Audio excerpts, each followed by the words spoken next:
Roadways continue to be impacted by the recent rain and flooding in Kern County.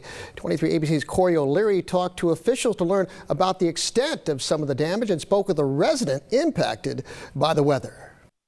Both Caltrans and CHP have expressed to me how thinly stretched they are right now due to all the road damage that has been caused by flooding and rain. The 178 is currently closed due to boulders falling, and a demolition crew is going to need to come in to remove those boulders. And Caltrans is assessing damage along the 155. Come around a corner, and I had just like seconds before showed up when the right after the SUV got smashed there with the rocks. This is Oliver Garner. He was driving down the 178 when boulders fell on a car. I noticed the guy inside the Sequoia or the Tahoe. He was climbing out of his car, and I was like, okay, well, somebody's alive in there. And as I walk up, sure enough, that was the only guy that was in there. But what I noticed was a vehicle that a guy should not have gotten out of.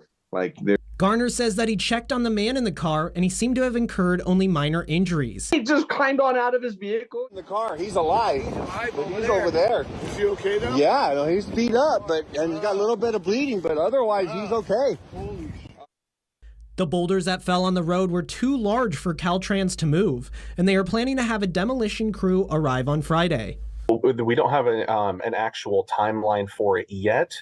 Typically, as long as everything goes according to plan and there's not, any more severe damage once the boulders are out of there, we could be looking at possibly late Friday for the roadway to reopen. The damage on State Highway 155 is more extensive, but caused by a similar situation.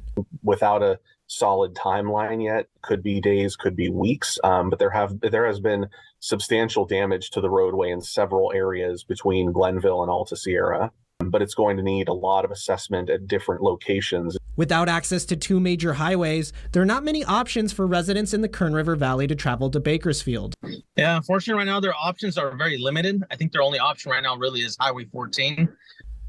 Garner has to commute from Onyx to Visalia for his job, and the closures heavily affect his travel time. An extra hour and a half drive to work. That's one way. Yeah. So my travels, just as of yesterday to Visalia and back, was a 7-hour round trip. Although it is not currently closed, the CHP does not recommend driving on Bodfish Caliente Road due to incidences of flooding. At the mouth of the canyon off of the 178, Corey O'Leary, 23 ABC News, connecting you.